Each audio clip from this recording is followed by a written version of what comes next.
Ya, assalamualaikum warahmatullahi wabarakatuh. Selamat datang kembali di live IG Mata Garuda Aceh. Em, Mohon maaf tadi ada sedikit gangguan teknis, jadi kita harus ganti host, cadangan ya, host mendadak nih. Oke, kita tunggu narasumber kita dulu ya. Tadi cek dulu. Oke.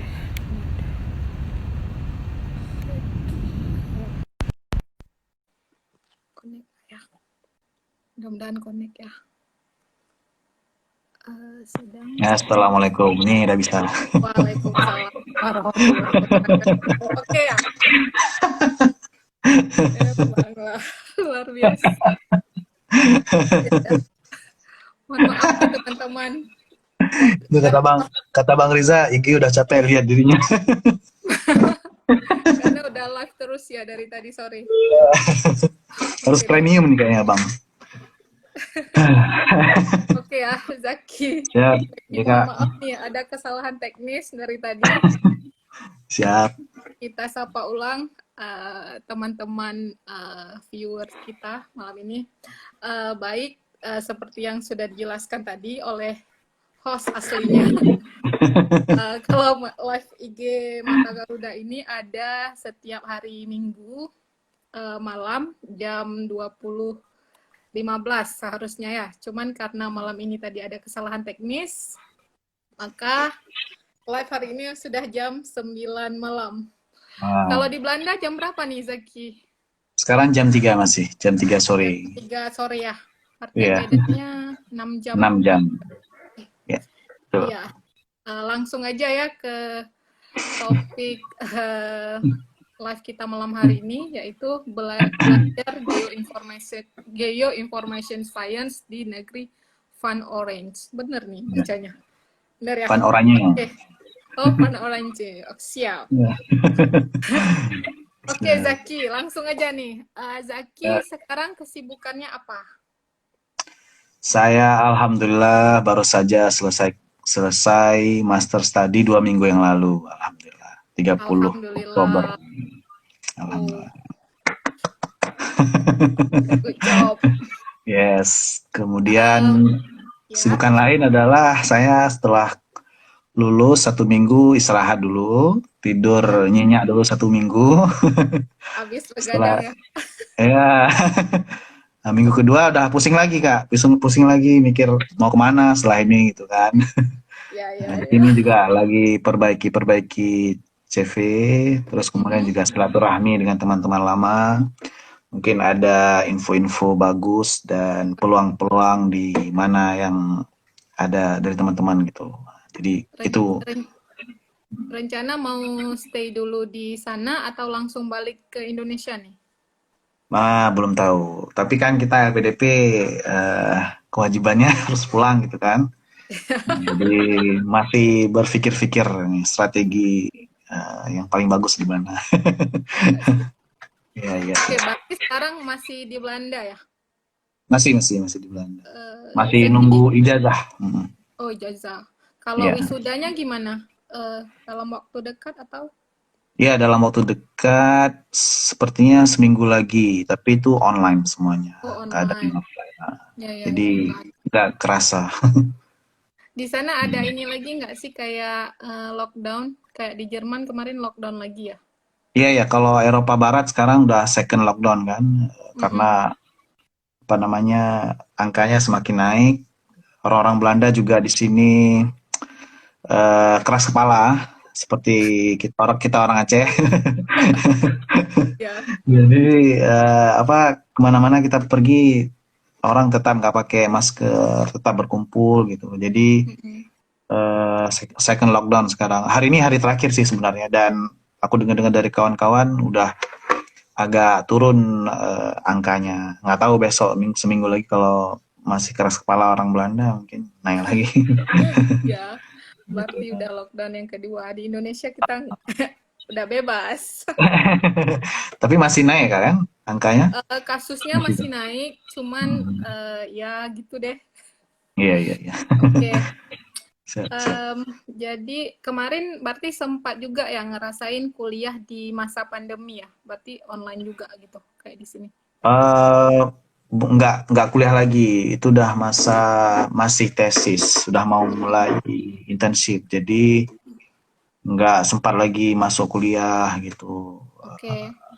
Jadi nggak. Tapi banyak teman-teman yang apa namanya yang anak-anak baru gitu yang Hmm, curhat-curhat katanya gimana kuliah online selama pandemi itu gimana capek apa duduk seharian gitu kan. kendala-kendalanya ya. Ya gitu. Tapi kalau misalnya, kalau kalau sidang kemarin itu di sana apa sih defense juga, sidang juga ya? Iya, defense, Itu tesis online defense. juga masih. Online semuanya. Oke. Ada plus minusnya juga karena kalau plusnya kita nervousnya lebih kurang gitu kan karena berhadapan dengan laptop gitu. Terus nanti Ya, ada bisa lihat contekan juga gitu. Kalau langsung kan ini apa lebih ini ya nervous gitu. lebih nervous. Oke, Ya. Zaki. Zaki berarti lulusnya tahun 2020 nih ya. Berarti intake-nya Ya, kemarin tahun 2018. 18 ya, Oke, September 2018. September 2018. Berarti pas ya 4 semester.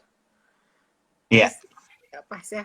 Di sana cum Hmm. laude nggak sih? Maksudnya ada sistem cum laude atau nggak sih? Kalau master. Ada, tapi kalau kami enggak. Kita bukan mahasiswa teladan enggak. Jadi Mungkin yang penting nanti lulus saja. next time ya. Insya Allah. Ya, masuk ke topik nih ya. Udah Siap. semakin malam di sini. Jadi pertanyaan pertama, mengapa Zaki memilih jurusan Geoinformation Science? Ya, kalau aku sih sebenarnya tersesat di jalan yang benar ini Kak. Jadi Wow. jadi dulu S1-nya kan informatika, tapi akhirnya nyari beasiswa LPDP, Hmm, dapat Wageningen. Kebetulan Wageningen ini LOE-nya paling mudah nih teman-teman. Jadi bisa oh, dicoba gitu.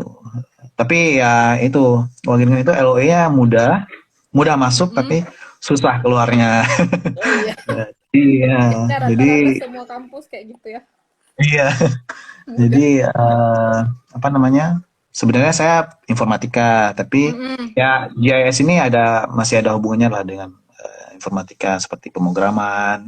Di Ya, sini masih pakai bahasa pemrograman, tapi lebih menjurus gitu. Jadi kalau dulu itu memang bikin software, kalau di sini ya, sekarang enggak lagi. Sekarang kita apa namanya eh, dilatih menjadi scientist gitu.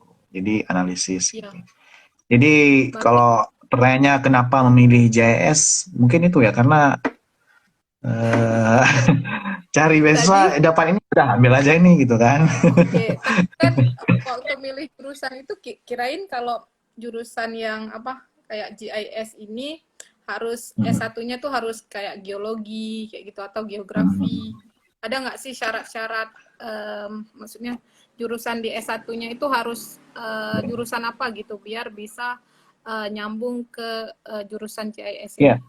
ya, ya, ya ada. Memang dulu itu ada description-nya di websitenya kalau mau Mm-mm. ngambil jurusan ini background-nya apa, Iya. termasuk informatika ini. Jadi itu juga waktu itu juga aku eh, terbuka pikirannya bahwa ternyata informatika itu bisa kemana aja. Maksudnya apa masih banyak bidang-bidang lain yang bisa digeluti. Teman-teman di sini juga banyak yang misalkan dulu jurusan komunikasi begitu, tapi ketika di Mm-mm. sini masuk ke environmental science dan ternyata Iya. itu masuk aja masuk gitu.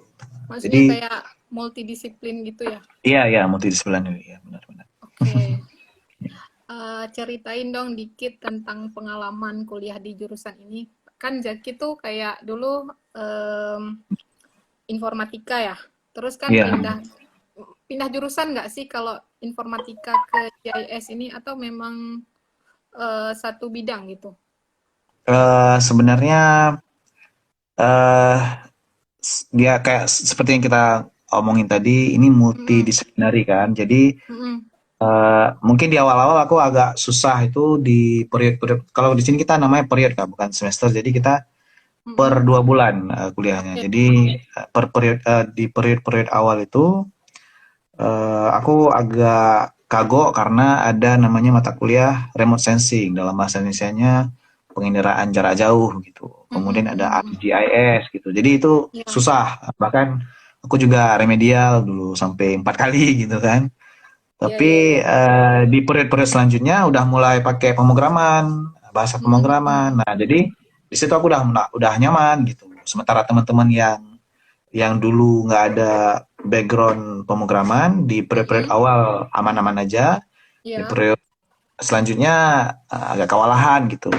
Nah, itulah mungkin dipertemukan di situ kita yang dulu backgroundnya pemrograman, kemudian yang backgroundnya geodesi dan sebagainya itu kemudian kita ada pengetahuan baru di situ.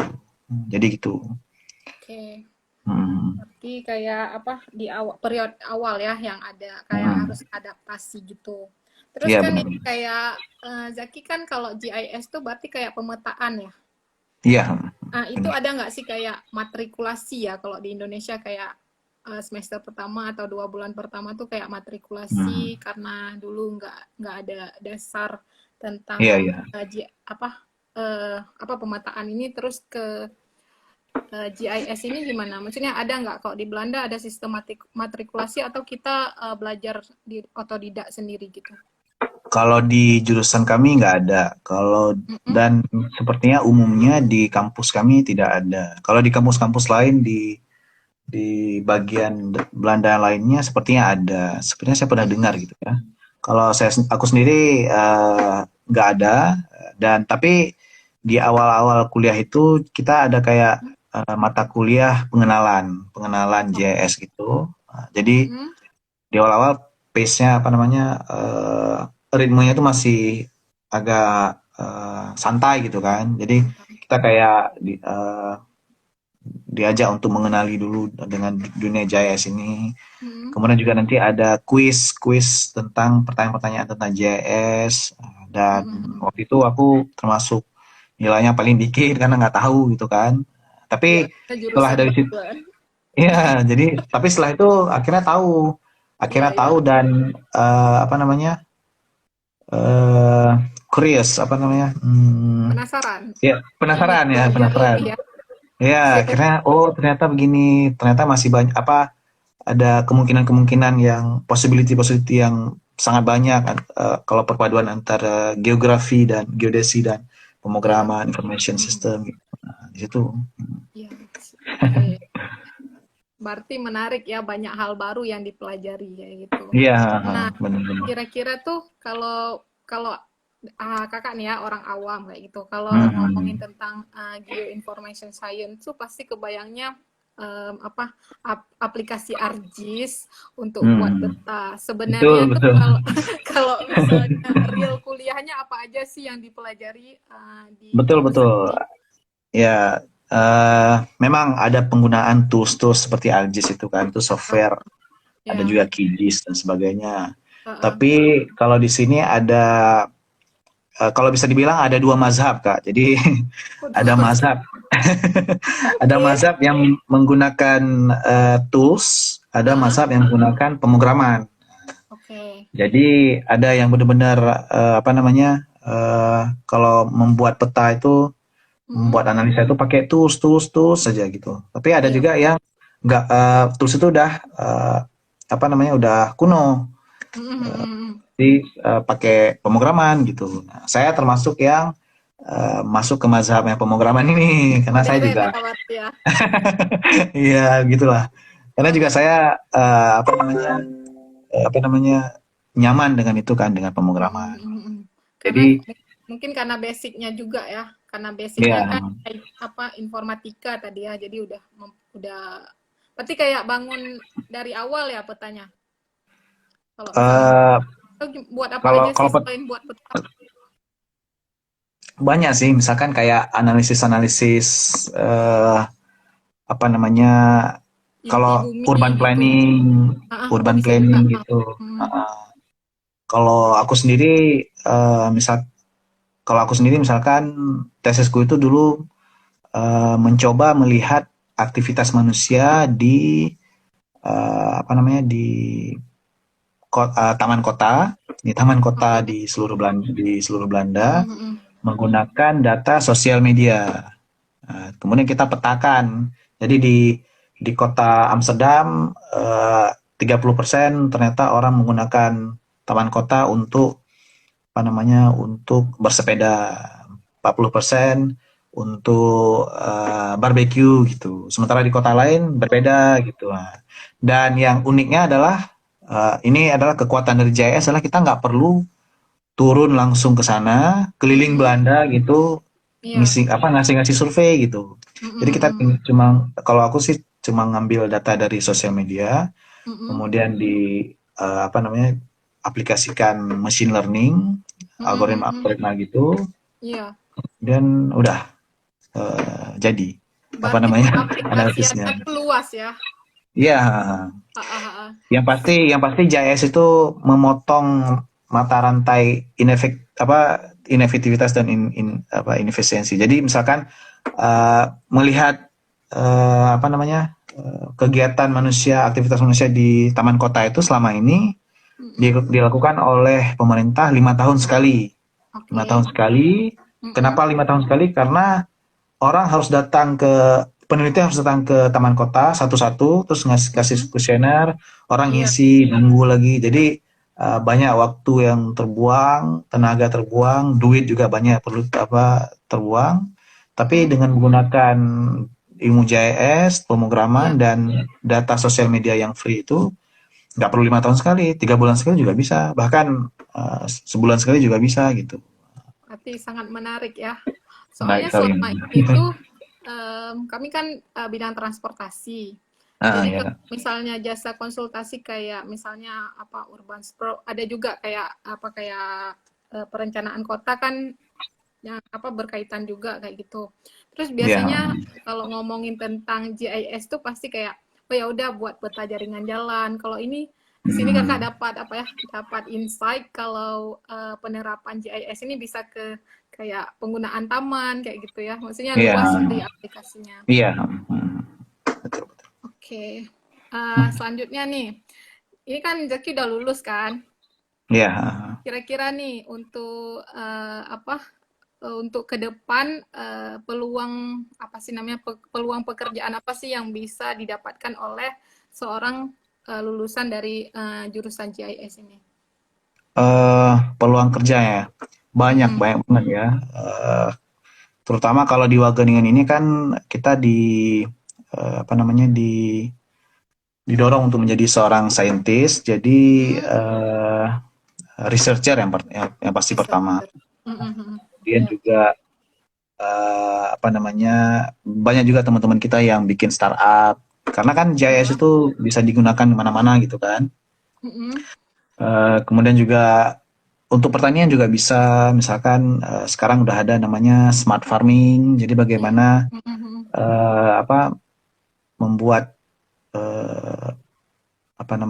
pertanian kita semakin efektif gitu, efektif gitu kan. Kemudian juga banyak sih di sini juga banyak yang risk management itu juga banyak teman-teman kita gitu. Jadi berarti dia aplikatif ke semua bidang ya. Maksudnya kayak support semua bidang, semua sektor ilmu bisa disupport sama karena kan semua memerlukan pemetaan gitu kan. Iya, oke. Nah, selanjutnya kalau misalnya nih ada teman-teman yang masih SMA, kira-kira kalau mau ngambil jurusan ini dari pengalaman Zaki kan dari informatika, sebaiknya jurusan S1-nya tuh jurusan apa kayak gitu? Biar kalau iya. Ya, seperti aku bilang tadi, kalau aku sendiri dari pemrograman, kemudian masuk sini bisa, pemrograman bisa. Yang kedua, kalau di UGM itu ada namanya jurusan Sistem Informasi Geografis. Jadi mungkin itu lebih ngena ya, lebih ngena. Lebih linear kayak gitu ya. Geoinformation Science ini. Tapi ada juga teman-teman kita yang dari ITB itu kayak geodesi. Ya, ada juga teman-teman kita yang dari IPB itu pertanahan, bahkan pertanahan itu masuk juga ke sini. Jadi ya memang jadi semua bisa. jurusan lah multidisipliner ya. Iya ya. Mungkin yang nggak bisa mungkin tata boga mungkin nggak bisa nggak ya? Pemetaan toko kue Oh oke oke siap.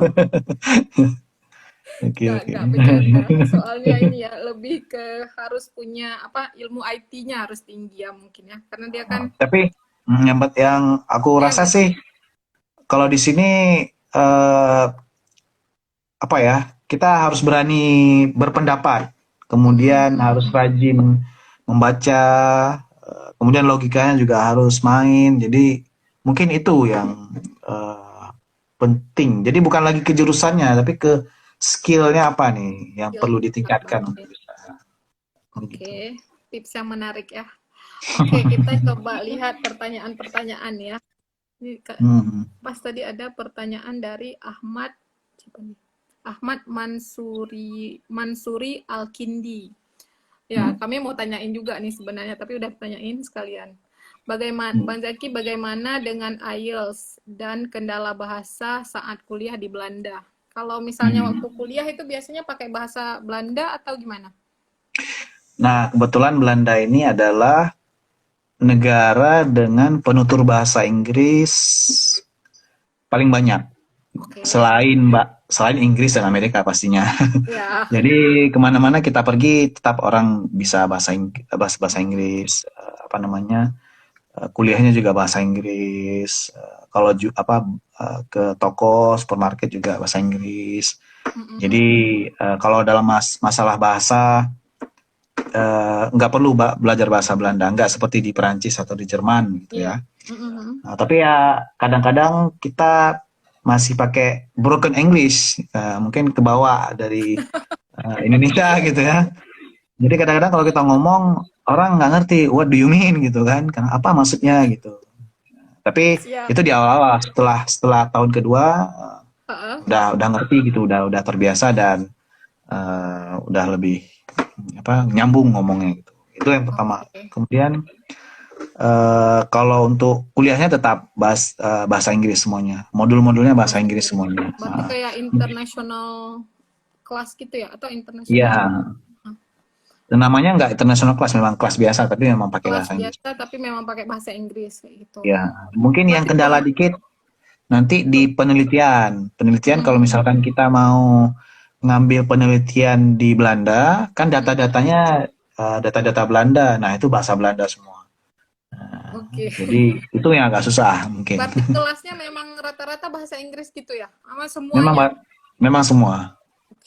Completely in English.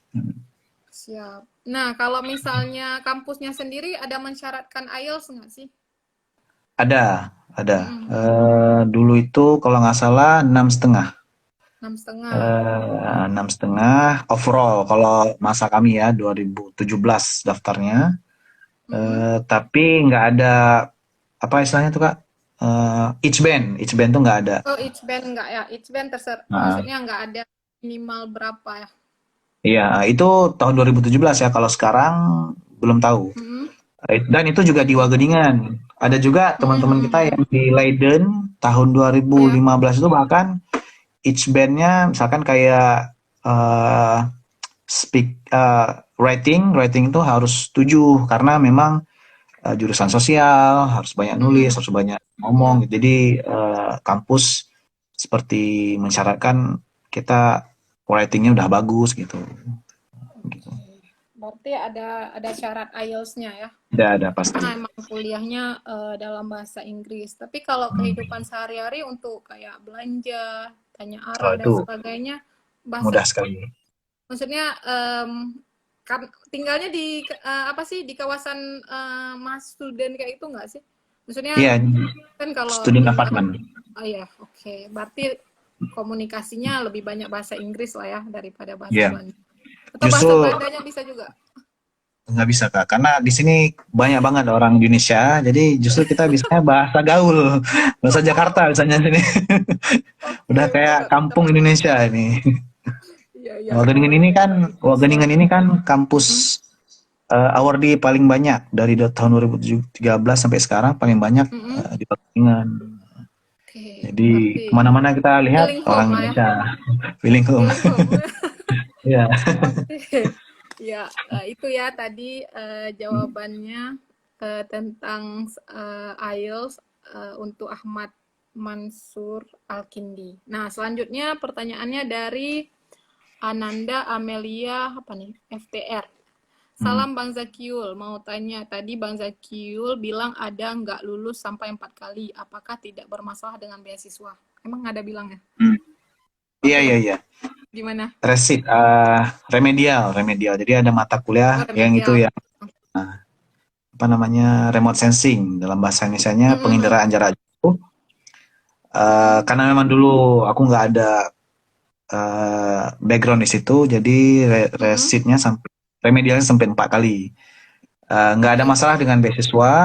eh Ya, nggak ada masalah dengan besok. Yang penting kan Berarti ulangnya dalam per masa periode 2 tahun gitu. ini, 2 tahun. gimana? Nah, ulangnya per Dal- periode atau gimana remedialnya? remedial itu ada masanya. Jadi Februari sama summer. Summer itu bulan Juni. Juli dan Agustus. Itu Oke. kan dalam setahun.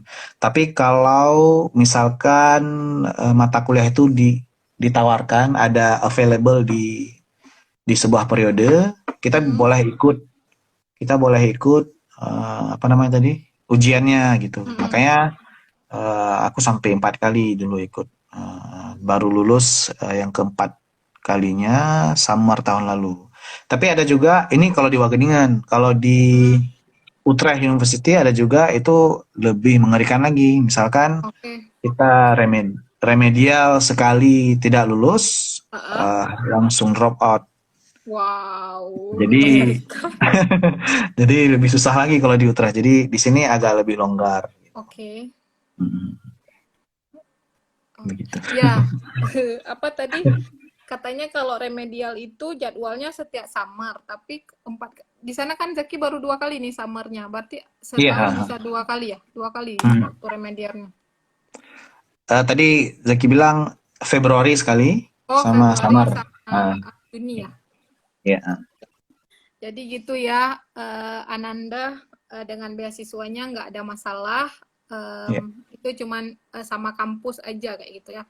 Tapi Ya, tergantung kampusnya, bisa ada kampus yang cuman boleh sekali remedial, ada kampus yang boleh berkali-kali. berkali-kali. Betul. Oke. Nah, pertanyaan selanjutnya dari Alia Syakib. Bang Zaki dulu S1 kampus mana? Wah, kalau S1-nya kami kampus kecil yang tidak dikenali di Paling pelosok rendah. Jogja. Namanya kalau sekarang udah universitas, alhamdulillah. Universitas Oh, Amikom Yogyakarta. Amikom. Kalau Oke. dulu STNIK. Jadi kalau teman-teman sering melihat iklan Battle of Surabaya, film Battle of Surabaya, itu kampus kami dulu, Amikom. Sekarang juga udah ada jurusan GIS-nya di sana. Oke, itu ya Alia ya jawabannya. Jadi Bang Zaki ini S1-nya di Amikom, Ya, Jogja. betul. Nah, Jadi kalau oke. Gimana? kalau teman-teman yang berasal dari kampus-kampus kecil nih Kak, jangan bersedih Berpeluang ya. hati. Jadi masih ada peluang gitu kan. Iya. Aku dulu pas di Amikom itu selesai kuliah dari dalam itu ya, aduh ini mau balas dendam nih, mau kuliah ke luar negeri gitu. Wow. Makanya habis-habisan dulu nyari beasiswa, alhamdulillah daftar gitu. Gitulah. Berarti setelah selesai S1 langsung lanjut ya? Atau gimana? Atau sempat kerja dulu? Nyari persiapan bahasa dulu, kerja bikin-bikin video apa gitu sama abang. Ya. Freelance lah ya. Bahasa Ya. kerennya. Siap nih pertanyaan selanjutnya masih juga dari Ananda. Bang Zakiul, saya S1 Geografi FKIP. Peluang untuk dapat LOE dari UNIF untuk cross department ke Geoinformation gimana Bang? Sedangkan pengalaman kerja di bidang pemetaan belum ada. Terima kasih. Maksudnya dia Geografi FKIP. Kalau teman-teman kita di sini ada Geografi FKIP dulu di Padang. Ya. kemudian lanjut ke environmental science di sini. Oke. Apa tuh? Ilmu lingkungan kalau di dalam bahasa Indonesianya. Jadi bisa-bisa aja. Kan udah seperti kita bilang tadi, Wageningen ini mudah masuknya, susah keluarnya gitu. Itu Ada juga pasti. teman kita, FKIP MIPA dulu. FKIP biologi apa MIPA lupa. Sekarang masuk ke plant science. Plant science di Wageningen ini kan nomor 1 di dunia. Awalnya dia memang susah mengikutinya, tapi sekarang udah mulai penelitian di Jambi. Jadi bisa lah pokoknya kalau S1 geografi FKIP. Bahkan geografi mungkin lebih masuk daripada informatika kayak aku Informatika. tadi. Uh, Jadi jadi bisa Ananda aja. don't worry ya. Bisa, yang penting nanti apa namanya? Surat motivation letternya ya yang harus ini ya, yang harus Enggak, diperkuat. bahkan enggak perlu motivation letter, Kak. Nggak perlu. Oh, Enggak langsung perlu. tuh. Nah, IELTS yang penting, penting. Belajar IELTS dulu, nanti baru apply. Gitu. Iya, Masih, benar. kesempatannya terbuka lebar nih, Ananda. Don't worry. Iya. Terus selanjutnya Benar. nih, kayaknya fansnya Bang Zaki nih dari tadi. Lagi ya. Dari Alia Silakan. Syakib. Apa aja yang dipelajari selama S2 di sana, Bang? Itu pertanyaannya. Saya mempelajari garam pahit dan asinnya garam kehidupan ya. Yang pasti banyak sekali yang saya pelajari di sini. Yang pertama yang uh, aku bisa memperdalam ilmu pemrograman di sini, kemudian ilmu data science, machine learning, karena memang di situ passionnya. Kemudian juga ada ilmu baru bagaimana tentang GIS itu pemetaan, bagaimana menggunakan satellite imageries, gambar satelit itu untuk menganalisa lingkungan, menganalisa urban gitu, tanpa kita harus turun ke lapangan untuk mengambil data gitu. Jadi banyak sekali yang saya dapatkan di sini. Saya juga belajar bagaimana orang Belanda itu straightforward, jadi berani berpendapat begitu. Kemudian balance of play and work gitu kan. Jadi banyak sekali yang saya pelajari di sini. Itu ya, Alia. Yeah. Ya, selain dari kuliah, Bang Zaki juga mempelajari tentang kehidupan di sana. Benar sekali. Itu paling penting itu kayaknya. Iya. Tapi kayaknya hal-hal yang dipelajari di jurusan ini lebih aplikatif ke semua bidang ya, kayak machine learning, kayak soalnya kami di bidang saya kan kakak kan transport, jadi juga pakai kayak itu. Iya. Kayak metode-metode kayak machine learning kayak gitu. Iya, betul. Kalau untuk semua ini. Zaki sendiri dulu Kak, pas S1 skripsinya tentang transportation, Trans Jogja. Oke. Trans Jogja, jadi bagaimana melihat stasiun bus halte ya. Iya. Halte bus mana di Jogja itu yang yang padat pada jam berapa orang gitu. Nah, jadi sebenarnya ya seperti yang mungkin kita katakan tadi. Backgroundnya informatika juga nggak, jadi makanya nyambung ke semua hal gitu. Iya benar-benar juga sih, bisa jadi. Ya, udah dijawab tadi. Terima kasih pertanyaannya. Nah, selanjutnya ini ada Muhfaz. Bang, apakah jika terlambat lulus LPDP LPDP tetap memberikan tunjangan untuk masa studi yang lebih dari 2 tahun itu? Ya, kita kan LPDP tuh di kontraknya maksimal masa studi itu 2 tahun. Kalau misalnya lebih lulusnya terlambat dari 2 tahun, misalnya tambah semester, apakah tetap dibiayai atau enggak? Ya, benar. Kalau PDP itu harus 2 tahun selesai gitu kan. Tapi kemarin kan ada teman kita yang namanya COVID-19 menyerang. Jadi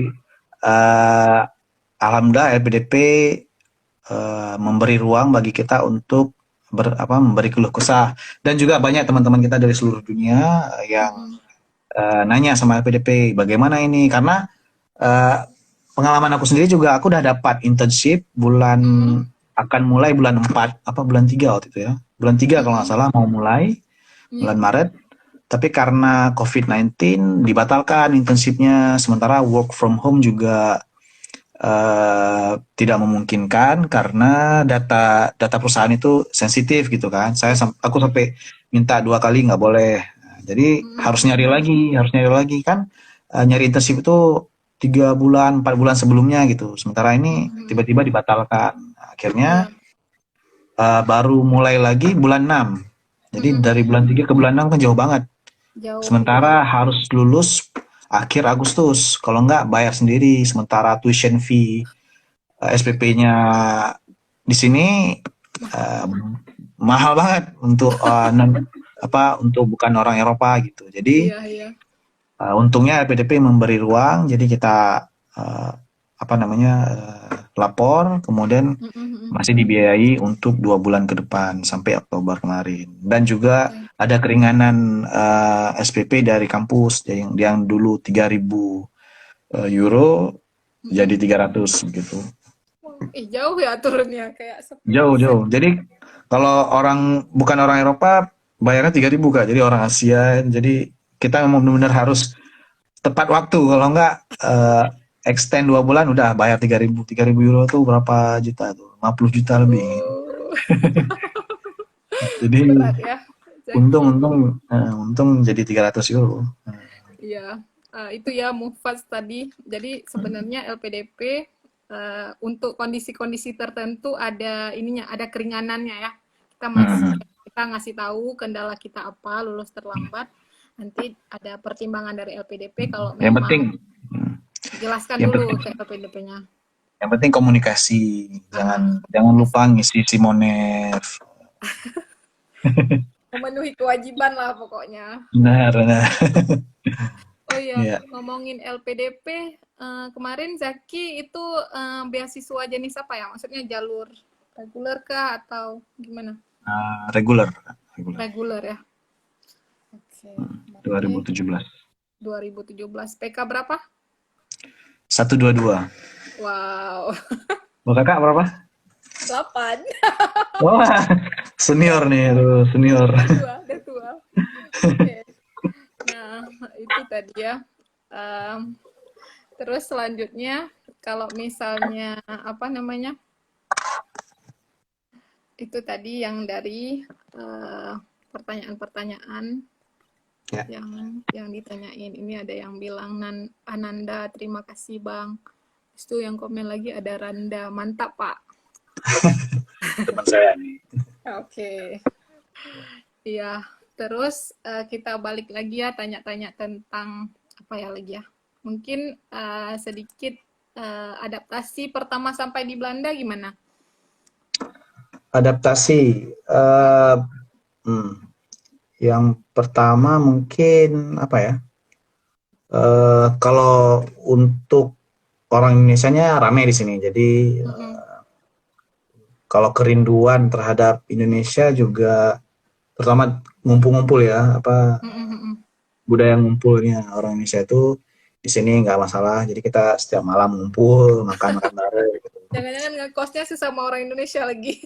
Emang iya Kak. Oh, iya. Jadi di student apartemen ini kita ada 50 orang Indonesia, jadi rame. Jadi kemana-mana ada orang Indonesia.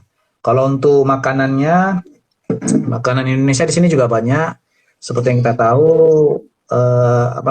kita kan dulu dijajah oleh Belanda dan ada banyak sejarah-sejarahnya. Jadi orang Indonesia banyak yang melarikan diri ke sini, kemudian memperkenalkan budaya kuliner orang Indonesia ke sini. Jadi bisa dibilang kalau dulu orang Belanda menjajah Indonesia, sekarang makanan Indonesia yang menjajah Belanda.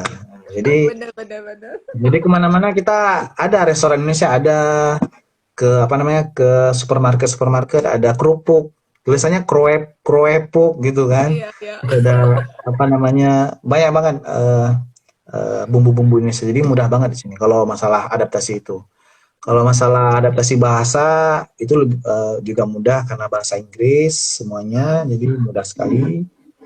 Mungkin yang agak susah itu mungkin kalau kita dulu budayanya kan yang aku rasakan sendiri adalah gimana kita diajarkan untuk manut aja, dengar-dengar aja, nggak usah bantah gitu kan. Sementara di sini kita disuruh apa membantah gitu. Kalau di kelas bahkan profesor lagi jelasin, mahasiswa Berpendapat langsung ya. langsung berpendapat. Nah, jadi wah keren banget ini. Bahkan manggil profesornya nggak pakai pak gitu, nggak pakai sir, langsung aja Namanya.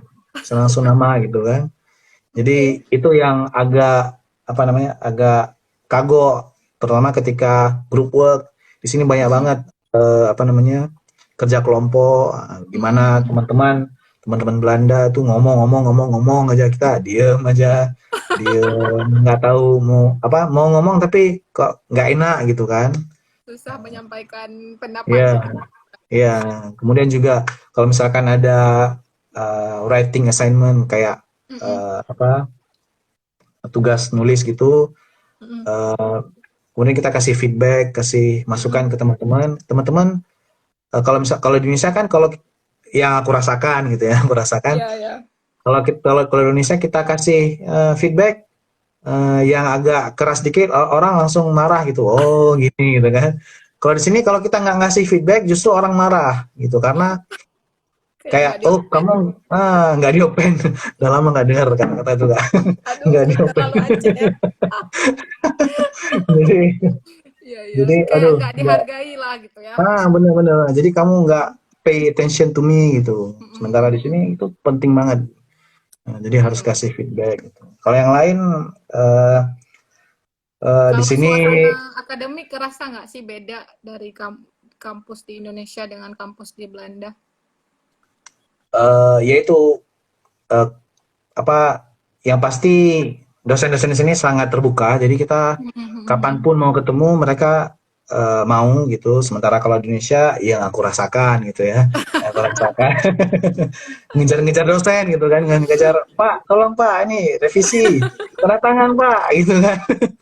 Tapi kalau kalau di sini enggak, kalau di sini kita email, Pak, saya mau Mm-mm. ketemu. Oh ya, lihat schedule saya kosong di Mm-mm. mana. Oke, kita ketemu. Udah ketemu, tapi jangan lama-lama, setengah jam doang, Mm-mm. 15 menit doang gitu. Jadi itu kalau terus kemudian mungkin yang eh, adaptasinya sepeda. Kalau sini kan naik sepeda semua. Iya, iya.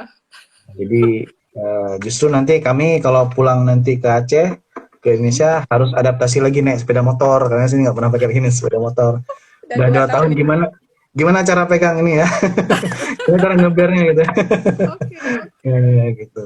Ini udah Jadi mahir ya bersepeda. kalau sepeda udah main sekali. Sepeda motor Iya, ya. sepeda motor. Gitu. Oke.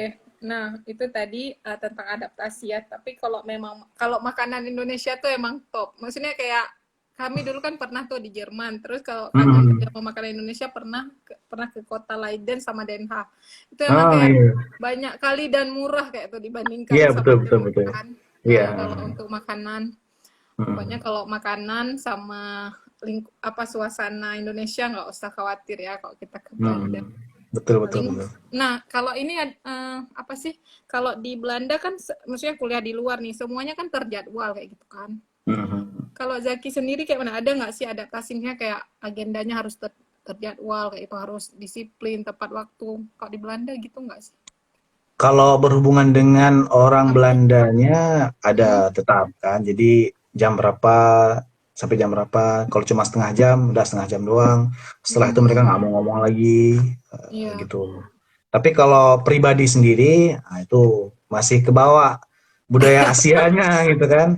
Misalkan kayak orang Belanda itu weekend nggak kerja. Sabtu Mm-mm. Minggu, bahkan dari Jumat jam 4 sore udah pulang, udah main mana gitu. Kalau kita sampai jam 10 malam masih di library. Sabtu mas ke kampus lagi sampai jam 10 malam. Minggu gitu juga. Senin udah pusing lagi gitu kan. Jadi mungkin karena kita masih harus ngejar kan, ngejar Mm-mm. materi, ngejar beda dengan yang orang-orang di sini yang udah terbiasa dengan sistem pendidikan seperti ini gitu. Jadi kalau orang Gitu. orang Asia lah ya terkenal Orang dengan Asia, pekerja ya. kelasnya ya, pekerja Betul, keras betul. gitu ya kalau di Hmm. Belanda. Kalau Hmm. mereka weekend party gitu deh ya. Party, betul. Oke. Aduh.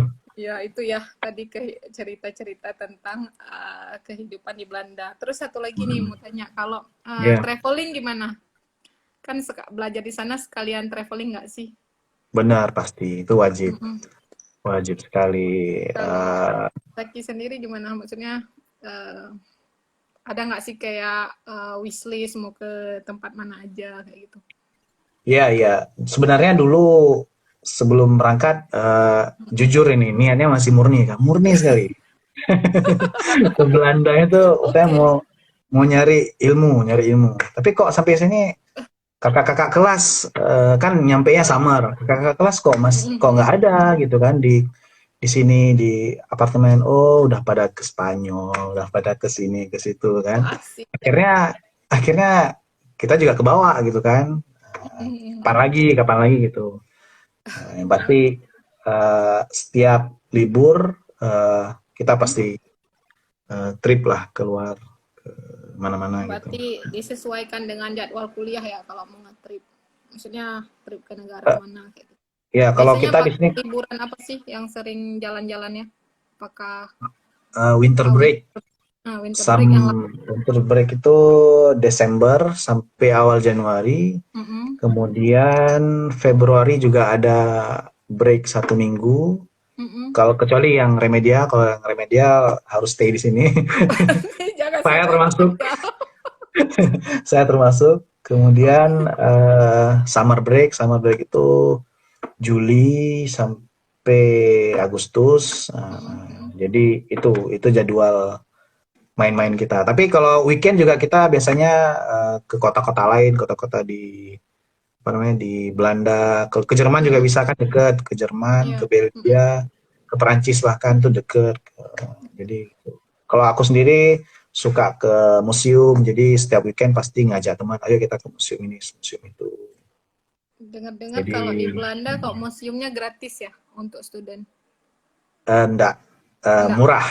Nah, Oh, kalau murah. murah benar. Nah, jadi kalau Oke. yang biasanya tiketnya 200.000 bisa jadi Mm-mm. 80.000 gitu. Oke. Tapi juga ada langganan kan, kita bisa beli kartu museum untuk setahun itu Iya. sekitar 700.000. Tapi Mm-mm. selama setahun itu kita gratis kemana-mana yang ada Oh. dalam list itu. Jadi kalau misalkan kita masuk ke 5 museum aja itu udah balik modal. Iya, Jadi, soalnya waktu kakak ke Leiden ya kok nggak salah. Tahu Raisa nggak sih?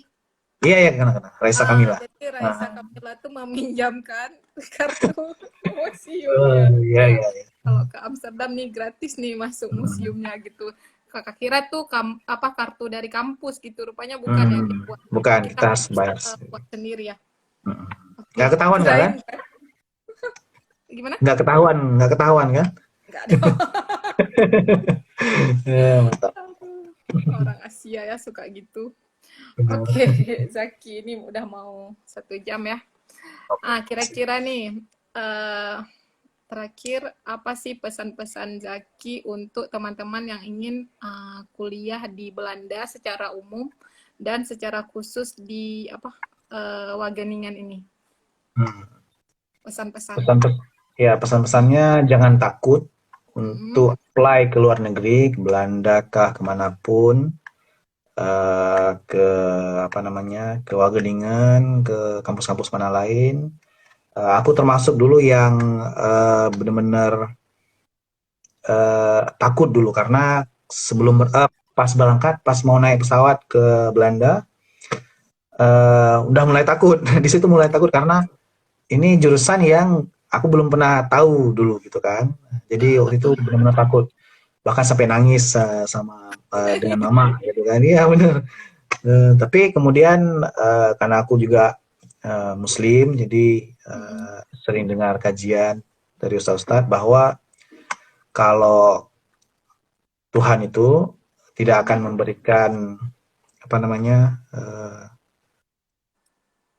ujian di luar kemampuan dari hambanya. Jadi itu yang selalu aku ingat selalu ketika uh, di sini resit gagal ujian, apa namanya tesisnya terlambat gitu. Jadi selalu selalu itu yang aku ingat. Jadi pesannya mungkin itu. Jadi uh, apa namanya jangan takut. Ada Tuhan, ya, ada Allah gitu kan. Kemudian juga apa namanya yang lain bahasa Inggris itu bahasa Inggris paling penting. Karena kan itu basic apa ya basic skill ya communication ya. Jadi gimana aku dari anak-anak 2016 dulu, kemudian 2017, teman-teman 2018, sekarang 2019 juga, kemudian sekarang anak-anak 2020 semuanya semua orang Indonesia rata-rata ngomongnya bahasa Inggris, paling susah bahasa Inggris. Kenapa kalau kok aku ngomong orang Belandanya, orang asingnya bilang what do you mean? What do you mean gitu kan. Mereka Jadi nggak ngerti gitu. bahkan ada anak 2017 tuh ada yang ngomong ketika dia presentasi proposal tesis di komen sama supervisornya bahasa Inggrismu seperti bahasa Inggris anak SD katanya. Waduh, jadi takut banget dulu kan.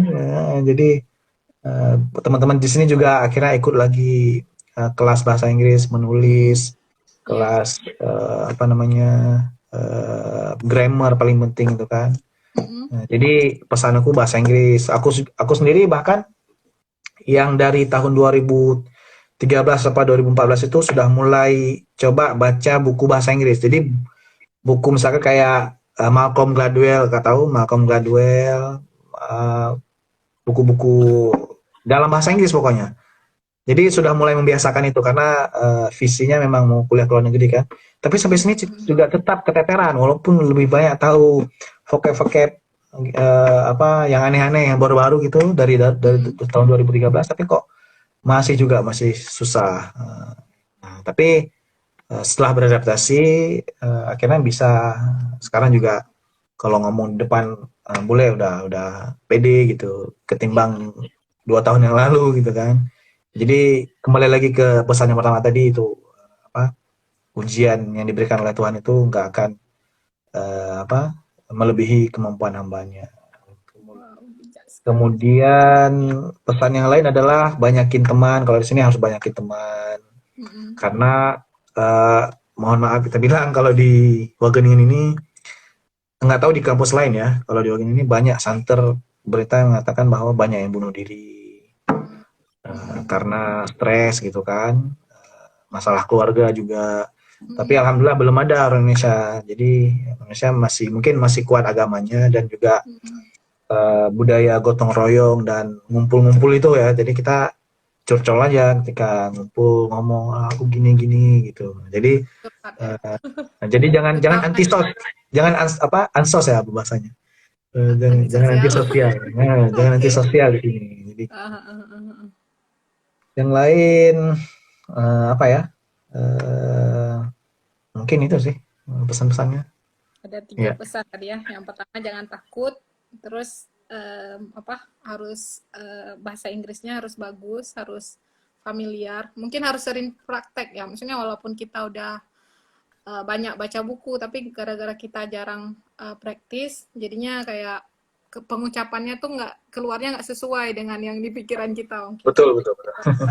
Nggak ngerti kayak gitu. Terus yang apa? Ini paling akhir nih. Ya oke. Dari pengalaman Zaki, ada nggak sih kayak I wish I knew bla bla bla kayak itu sebelum tiba di Belanda? Maksudnya kayak maunya tuh aku udah harus tahu yang ini kayak gitu. Ada nggak sih hal-hal yang disesalkan kayak gitu? Sih kayak maunya udah tahu kayak itu sebelum ke Belanda. Apa ya? Mungkin ya pasti. Mungkin yang aku rasakan itu critical thinking Kak. Critical thinking itu benar-benar penting banget. Jadi aku sendiri orang yang dulu suka berdebat sama orang. Jadi kalau ada orang kasih ide-ide apa berpendapat, aku pasti challenge him, challenge her kan. Tapi kalau di sini kok memang challenge sih. Ketika dia ngomong kita mau bantah tapi nggak berani. Nah, jadi mungkin dua aja lah, yang banyak-banyak. Yang pertama critical thinking, yang kedua adalah eh, mental inferior itu, mental inlander itu dikikis. Jadi kita ini sama sebenarnya. Jadi Iya, iya, mungkin iya. karena aku juga pecinta film, jadi kok Mm-mm. kayaknya orang yang blonde itu, orang mata biru, orang Ah, asing itu kayak hebat banget kan. Tapi sampai iya, sini iya, juga iya. mereka enggak juga, enggak hebat juga, sama aja gitu. Tapi ketika di awal-awal periode awal di kelas, ketika dia ngomong kok kayak ini ya, kok kayak Angelina Jolie ini ya, kok kayak Brad Pitt ini ya, gitu kan. Jadi udah jatuh mental duluan. Sementara kita juga kalau kita baca sejarah-sejarah kan kita juga Mm-mm. bangsa yang besar gitu kan. Iya. Terutama sejarah Islam kita bangsa yang besar. Jadi kita jangan merasa Mm-mm. inferior, jangan merasa kita di bawah mereka gitu. Jadi mungkin dua itu. Yang pertama critical thinking, yang kedua mental. Mental tuh jangan lagi merasa orang Asia itu di bawah orang Barat, orang Indonesia itu apa kolot apa agama gimana gitu. Kita itu hebat juga. Jadi itu Mungkin kita ditingkatkan. karena udah lama kali dijajah, nggak kayak dijajahnya tuh kayak ratusan tahun. Jadi kayak Iya, makanya kita tuh kayak ngerasa ada ditanamkan inferiority di dalam benar. apa di dalam diri orang-orang Indonesia kayak gitu. Jadi Ya kalau kayak kalau ke kita baca kita sejarah, kan. kalau Mm-mm. kita baca sejarah memang ada apa namanya deliberately apa sengaja mereka Sengaja, dulu tapi dulu. kalau sekarang orang Belanda baik-baik kok nggak lagi. Ini udah jadi apa kuliah sejarah jadinya kan nih. Asik, nggak apa-apa ya, sedikit ini. Pokoknya yang pertama tadi harus siapkan mental, jangan ngerasa rendah diri. Intinya tuh jangan ngerasa rendah diri lah ya, semua Ya, setara lah semua orang kayak gitu. Terus harus juga personal skill ya kalau itu tadi ya kayak critical critical thinking, thinking. maksudnya hal-hal yang skill lah, skill skill dalam diri sendiri kayak gitu yang harus. Iya, benar-benar. Oke, berhubung live kita nih udah jam 10 ya, udah lebih Wah, siap. 1 jam. Biasanya tuh Oke. live MG Aceh tuh dari sampai jam 9.15 aja. Cuman tadi karena kita Hmm, 9, jadi ini udah 1 jam. siap, Oke, siap. terima kasih banyak nih untuk narasumber kita, Abang Sama-sama. Zakiul Fahmi Jailani, udah mau sharing Hmm. sama MG Aceh malam minggu ini, malam Senin ini. Uh, untuk teman-teman, oh ya, ya Sartika ya. Nah, Udah ya, ini udah beres nih Sartika. teman Kita teman udah saya lewat ini jauh-jauh. ahli remote sensing ini. Oke, ya udah teman-teman. Mohon maaf juga nih, sebenarnya hostnya adalah Bang Riza Aulia, tapi karena tadi ada permasalahan teknis, jadinya harus diambil alih. Sekian live IG malam ini. Sampai ketemu di live IG minggu depan dan minggu-minggu selanjutnya. Jangan lupa. Udah ya, langsung tutup nih. Assalamualaikum Oke. warahmatullahi wabarakatuh. Waalaikumsalam warahmatullahi wabarakatuh. Terima kasih, teman-teman. Yuk.